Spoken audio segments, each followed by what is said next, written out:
But Todd and I went to get coffee down the street and had some amazing conversations about Intel wearables and your area of specialization, which is design research and understanding humans and how that fits in. Did I get that right? Yep. Okay. Well, so can you speak to Intel's making some moves in wearables? They just bought Basis. Can you speak to wearables right now? Well, certainly, if you look at the stuff Yeah. is this even working? Close to your that mouth. we even brought out at CES. I mean, we're clearly wanting to play in this space, and we're serious about it. Between the Edison, which actually some of the other guests have already talked about, which is pretty amazing.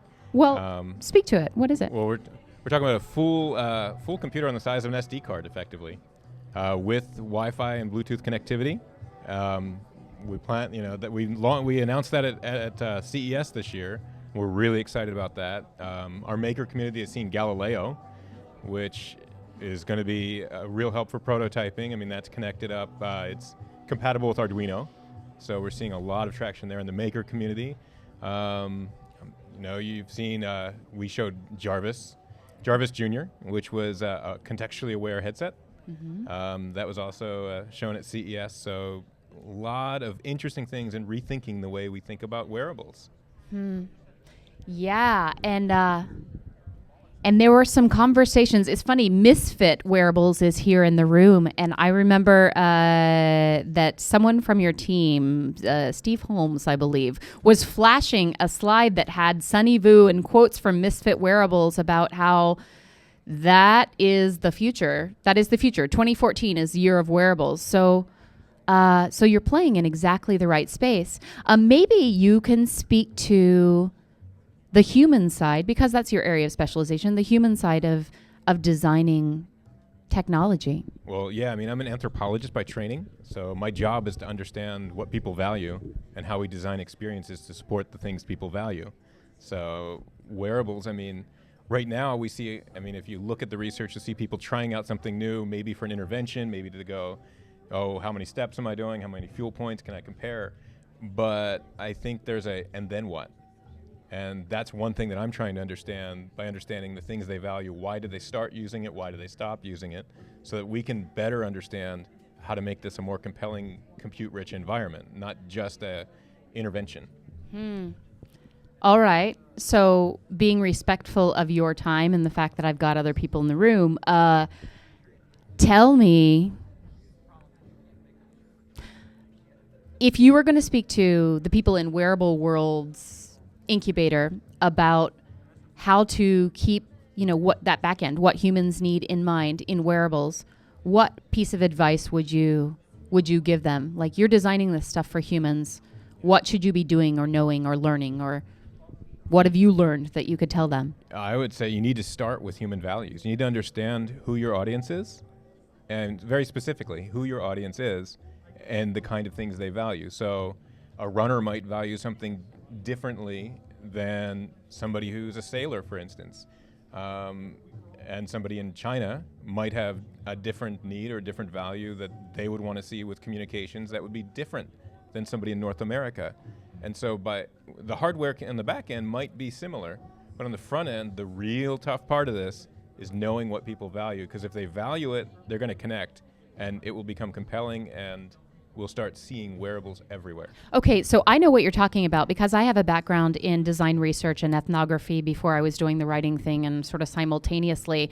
I know how to basically figure out what people value, but I don't know that everyone understands that process. So what does that look like for somebody who's, running a startup or in an incubator? That's a good question. I think, the sort of science behind it is based in anthropology and psychology, cognitive psych, and so forth. But really, it's in empathy. If you can truly empathize with somebody and effectively walk a mile in their shoes, you'll be able to design better for them. And so you really need to develop that empathic connection with your target audience. By what means? This stuff is drawn directly from what I do. From an anthropological perspective, you live the life. I'm an anthropologist. When I was in Digital Home Group, I spent all the time living in people's houses all around the globe. looking at how people communicated, looking at how they lived, where they sleep, how they use space, how do they use technologies similarly or differently than the way I use them. Even subtle differences. I mean, seeing houses in China that had multiple users for a mobile phone. That's not the way we use them at home. Being in Indonesia, interviewing pensioners who've been building their own PCs since, the 80s. That's not how I experience PCs. So in each case, you have to be able to walk a mile in their shoes, look where they live, look what their influences are, what's their context. And if you can put yourself in that, immerse yourself in that, and become a quick expert in it, then you're going to design something compelling. And he's just not talking off the cuff. This is things that you've been with Intel for how long? 8 years, a little over 8 years. 8 years. And this is something that Intel, as well as I've worked with Apple, as well as every big Cisco, every big tech company regularly does. They embed and learn about and listen to and live with their customers in different ways. Yeah, we've been finding over the last several years that we're actually called upon by our OEMs. We're an ingredient supplier, right? We're called upon by our OEMs to help them understand their own customers. And it's really rewarding when you can do that in a way that they're going to nod their head and say, yeah, you're right, and you get it. And so you start enabling other people to build these empathic connections, and it's pretty exciting. The challenge for us was figuring out how does that translate directly into product development. So on the software side, on the front end, it's obvious, but getting it into hardware, and that's what we're really doing at Intel. We're going all the way down into the hardware, experience-driven hardware, and that's really exciting. How do you do that? How do you get it to hardware? Years of experience. Magic. Yeah, it is. It is kind of. Years of experience working and integrating more and more closely. When I show you my card, it doesn't say anthropologist. It says experience engineer. I have to be an engineer of some sort, which establishes the area that I'm an expert in so that I can communicate with not only the front side of product and business planning, but deep down into the software and hardware planning that actually drives our device roadmap, our silicon roadmap. Because ultimately there's silicon at the bottom of it all that needs to do something. And we need to use experience to tell it what it needs to do. Yeah.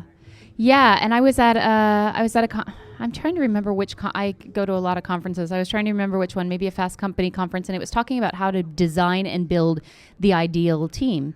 And the person on stage was advocating that every team should include not only engineers and the people who know how to build the hardware, but a design researcher who has a social sciences background, who can, speaking to Margaret's point about having diversity on teams, who can see the world differently.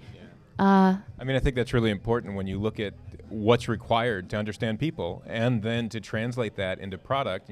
Social science, design, cognitive psych, all of these things are really important if you really want to understand and really make something compelling. Okay, so we've got a few minutes left, without giving away any Intel trade secrets, although I would love it if you would do that. Just saying. What is something that the audience or even the tech geeks here at South by Southwest might not know about that is an emerging space in which Intel is playing, or an emerging area of exploration? It doesn't even have to be Intel's. Just what are you seeing? You're out there in the world. What are you seeing that you're like, oh, that's interesting? Well, that one's actually kind of easy and hard, right? So easy is the things my colleague, actually one of our early social scientists at Intel, he's been there a long time, Tony Salvador, actually presented here just a few days ago, talking about the data economy and talking about basically models for how data will be shared and exchanged in the future. We've helped support an organization, wethedata.org, and it's really cool, looking at what does a data economy mean and how will that be a currency in the future. Wethedata.org. Noting, filing away. Okay. Excellent. All these sensors, all these wearables are about. Well, yeah, I'm writing about the Internet of Things. Our world is increasingly wired or unwired, as the case may be. Yeah, and if you, even like when you look at places like Institute for the Future, what was it, maybe 1 or 2 years ago, they actually did a great thing about the future of human organization. And basically it was comparing the way we're beginning to organize ourselves very similarly to the way we do software. What does that mean? So microtasking, breaking up things into manageable bits for efficiencies. I mean, there was, actually on Institute for the Future, I think on their website, they actually have access to it. It's like the future of human organization. Very cool stuff to think about how we might interact in the future. Most excellent. Thank you for that. Tidbits. I'm also for me. And thank you. I know that you were at the trade show and you just sort of snuck over here to see us. Did you see anything amazing at the trade show, by the way? Still thinking about it all. There's so much stuff there. I didn't even get through all of it, and I saw that the ring was there. That there's a ring developed that you can use as an interaction point for interacting in gestural space. I'm very excited. I want to see the demo that's happening this afternoon. Ooh, okay. Well, I will not keep you from that. And I appreciate that you got in touch. You weren't even supposed to be at South by, and then you just showed up. I'm here. How it is. All right. Well, it's great to see you again. Thank you for coming. You're welcome. All right. Cool.